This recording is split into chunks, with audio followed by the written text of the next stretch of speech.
And what I'm about to say might be controversial, but I believe this to be true. I don't believe in forcing people to take rest days to recover or having cheat meals to go off the diet. Here's the reasoning for this.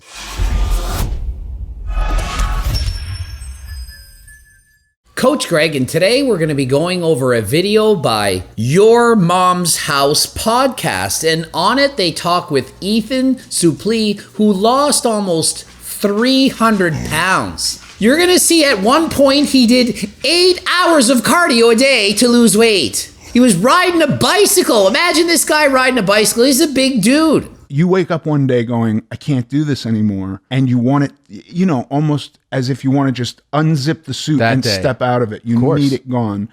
And so the inclination is get it off as fast as possible. This is so counterintuitive to keeping it off. Weight loss for Ethan has been a struggle for his entire life. He's tried every diet you can imagine. It's not like he chose to be 500 pounds. It's just his genetics allowed him to get that heavy. And sure, of course, he ate a lot of food. But he dieted, gained the weight back, tried a different diet, gained the weight back. At one point, he lost 80 pounds in 40 days, gained the weight back, tried the 500 calorie diet, gained the weight back. Nothing could stick. It wasn't working. Sound familiar? That's 95% of diets. They just don't work.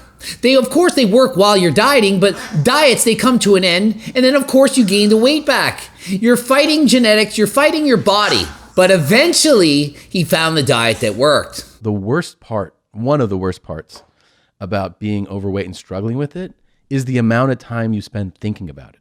Yeah. Like that's kind of the torture, right? Where you're like, I'm unhappy. It's the only thought. It's a mantra. Losing weight becomes an obsession. It's all you can think about. And eventually you get motivated. You go on the diet. You're successful. And let's face it, everyone knows how to lose weight. Everyone knows you should eat healthy. Everyone knows you should put the fork down. Everyone knows you need to be in a calorie deficit. So why is it that we don't do what we know we need to do? Well, our body has hunger hormones. It makes us want to eat. It's the same thing as an addiction. An addiction to drugs, it's hard to stop. Similar to an addiction to food, also hard to stop. You've got to confront, or that I had to confront after 18 years of dieting, was dieting isn't the solution. It's what do I do after the diet? How do I live in a different way? Right, because this can't be like a 30 or 60 day thing, because that's going to be over in 60 days. Yeah. I got to do something that's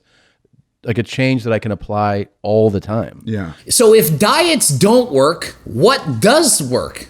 Lifestyle changes. So what does that mean? Why isn't a diet a lifestyle change? You're changing the way you eat on a diet. It's because it's not forever. A lifestyle change is something that you can do for the rest of your life. A diet is not something you can do for the rest of your life. Let's face it, if you diet, you're going to die. Diet. You're going to die. If you're always in a calorie deficit, you will continue to lose weight until you become anorexic and die. So a diet can only go for so long. Now, don't get pedantic on me and say diet is what you eat. Yeah, I get it. But what I'm saying is you can't always be on a diet. You have to change the way you eat. You shouldn't be in a rush to lose weight. You should just try to lose weight slowly and gradually so that you're not suffering. Because if you are in fact suffering, you're not going to continue that diet. You need to eat the foods that you love to eat that keep you full and not hungry. That is the real secret. And that's the diet part. Now, obviously, if you do more cardio, you're going to be able to eat more calories. So if you, in fact, can find an exercise that you love doing and do that for the rest of your life, so much easier. Were you eating just reckless, incredible amounts of food? Yes, I was. But there was a lot of psychological stuff. I was very uncomfortable eating in front of people. Yeah. So much of my eating would be at the end of the night. I'd hit a drive-through, get food for 5 or 6 people. One of the problems that led to him weighing 500 pounds was he ate till he was stuffed. You need to stop eating when you're full. If you keep eating past the point of being full, you're setting yourself up for disaster. Those last few bites when you're full, they don't taste good. You don't enjoy them. So why are you doing them? You're punishing your body. You need to stop. Also, on the other extent, you need to not starve your body. He went on 500-calorie diets. He was riding his bike 8 hours a day, 6 days a week, doing the rides in the Tour de France while starving himself. So, of course, he lost a lot of weight. How could you not? But it doesn't work forever because eventually you can't do that anymore. And you go back to your old ways. Everything is easier with momentum. Yeah. And you create a habit and it becomes a part of your life. And then for me, when it falls out, this is why like rest days for me are so stressful. I don't feel as good as when I go to the gym. Yeah. And it's just one of these days where am I gonna go to the gym tomorrow? Like, is this day gonna be contagious to the rest of the week and the rest of my life? And what I'm about to say might be controversial, but I believe this to be true. I don't believe in forcing people to take rest days to recover or having cheat meals to go off the diet. When you do something positive or you do something good, it reinforces you to keep doing something positive, to keep doing those good things. For example, exercising. If it's your habit to go and walk every day, you're going to keep doing it. Every day you go for a walk. If your habit is to eat healthy food every day, you're just going to keep doing that healthy task. But if you take a day off, you just broke that habit. And that broken habit can lead to another day off.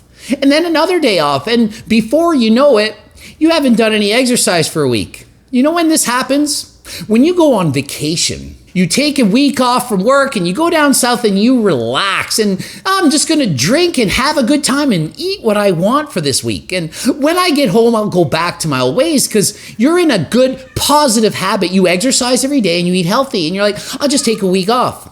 Only you take that week off, you eat the cheats and you stop exercising and your body takes over. It likes relaxing. It likes the taste of all that sugar and calories, fat, all that kind of stuff.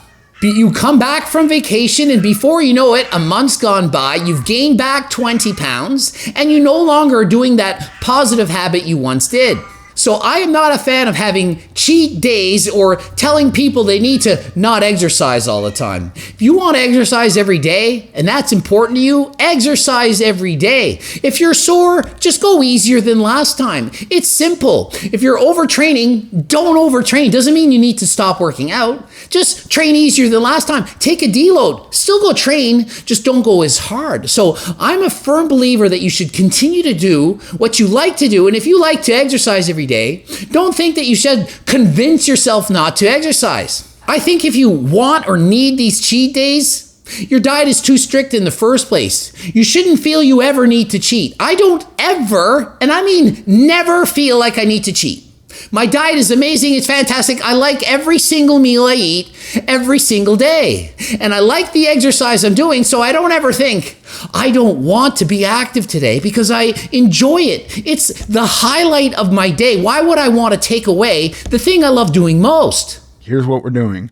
You're doing this liquid diet where you just drink protein shakes and take all this fiber and vitamins and shit. And so I did that for 2 months and lost 80 pounds. Whoa. Yeah, it was great. That's a lot of weight to just drop in 2 months. Yeah. So you're obviously feeling like this is the right direction to head in. That was the right direction to head in. And you can't, I mean, I guess you can, but I was going back to work after this 2-month stint and, you know, being at like 400 or 500 calories a day, like every time you stand up, every time I stood up, I was blacking out, like not to the point of collapsing, but like my vision would go dark and come back. So when you go on a drastic weight loss diet and you try to lose the weight too quickly, you're not only losing fat, you're losing water and muscle tissue. And muscle is metabolically active. So you try to lose too much weight, you're screwing yourself up for life. That's muscle tissue that's metabolically active that helps you burn calories. So if you say, I want to lose 15, 20 pounds in a month and you don't have any patience, you are guaranteed to be losing muscle. After My Name is Earl, I think I started My Name is Earl. Shout out to Greg Garcia. Yeah, Greg Garcia is the best. He's the best. I was around 300 pounds. And by the time we were finished, I was around 400 pounds. This is, okay, from filming the show. Yeah. Okay. I just like, 4 or 5 years of like, you're on set. I wasn't really focused on anything. I was trying to eat keto-ish, but I was eating way too much. Think of the yo-yo dieting that's taking place. He was 550 pounds at his heaviest. He dropped to 300 pounds, started filming for My Name is Earl, and by the end of it, he was back up to 400 pounds.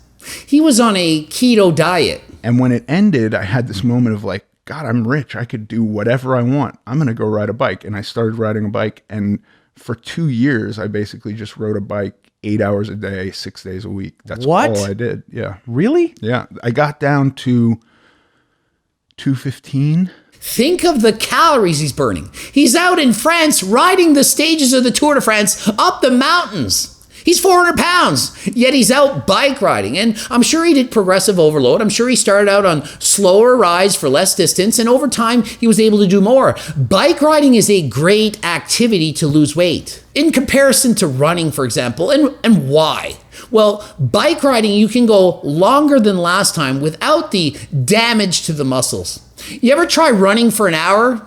If you want to lose weight while keeping your muscle, I would suggest that you don't do running and choose cycling instead. He then stopped all the bike riding and started lifting weights again, but gained the weight back up to 400 pounds. So as you can see, if you don't do what you're doing for the rest of your life, you're not going to keep the weight off. Had he continued to ride his bike 8 hours a day, I'm sure he would have kept the weight off, but that's not realistic. I mean, let's face it, is riding a bike 8 hours a day realistic?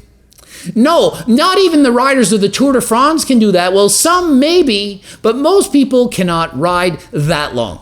That one is actually different. Like, you see the striations in my leg, but she's like, you look angry. I think there's better. And here we have his transformation from 550 pounds, morbidly obese, to approaching 10% body fat. You see the striations is like, imagine the amount of loose skin that he has. He's actually way leaner than he looks, but when you have that much skin, you can't see the muscles hidden underneath. It was extremely difficult for him to see his abdominals. Didn't mean he wasn't lean. It's just very difficult if you gained a lot of weight. So trust me, if you go on a dramatic weight loss journey, expect to have loose skin, but it's better to have loose skin and live than to keep all that excess weight and shorten your life dramatically. I feel so much better at the weight I am now than I did at 215 because I think I'm eating a hell of a lot more. Yeah. I'm happier in the size that I am. If you try to lose too much weight, you try to cut too much weight, your goal's too high.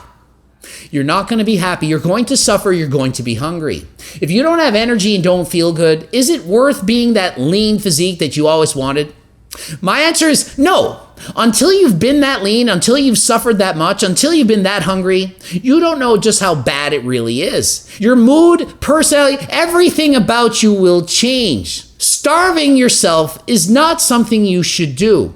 Pick a healthy weight that you can maintain for the rest of your life. So I'm really hyper concentrating now on retaining muscle and just losing fat when I lose weight. When you get into a deep, deep caloric deficit over a long period of time, you're going to be eating up muscle too. Yeah. A lot of the weight you're losing is actually water. And to track this, you need to weigh yourself. Don't be afraid of the scale. Weigh yourself as often as possible. Try to weigh yourself several times a week in the morning. Now, don't freak out if your weight jumps up and down. These are normal daily weight fluctuations from water retention.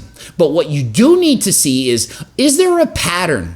If the scale went up 3 or 4 pounds one week, and then it goes up 3 or 4 pounds the next week, and then 3 or 4 pounds the next, you just gained 10 pounds. That is not good.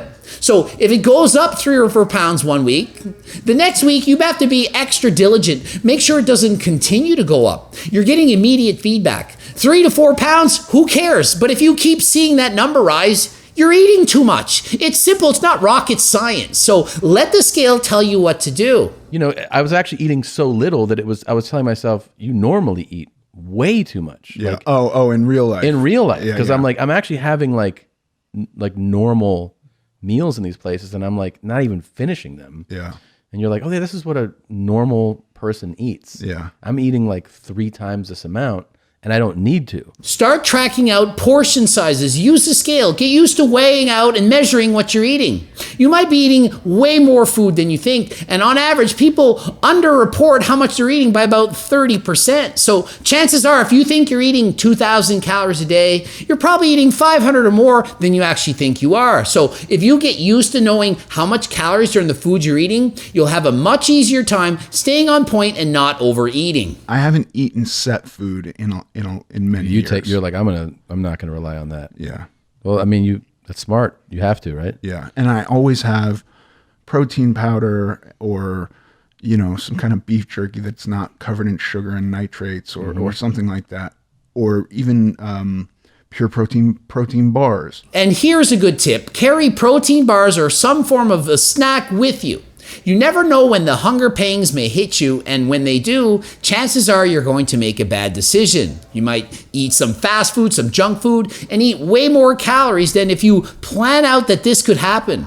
Be proactive. Plan for these things. Another great tip is if you're trying to lose weight, don't surround yourself with high-calorie dense foods, junk food. Keep the crap out of the house. Keep it out of sight. If you can see junk food, you're going to want it. It's like a drug addict having lines of freaking creatine right in front of them. You don't want to see that. It's too tempting. Keep it away from you. Out of sight, out of mind. Now I'm eating, honestly, more food than I've eaten in years, and I'm losing weight also because I've fine-tuned my diet and I've got it all under control. He's eating more food than he's eaten in years. He's not starving himself. More voluminous foods, filling foods, vegetables, fruits, things like that. Stop cutting out all the food groups. Eat so that you're full and satisfied, but make sure the foods that you're eating aren't high in calories. If you can do that, your weight loss journey is going to be successful. Ending it here. GregDoucette.com for coaching. Greg Doucette IB Pro. Blooping up 2 videos. Watch one. You can learn more. Don't forget to subscribe to my newsletter where maybe in a future video I'll guess your body fat. You can be featured.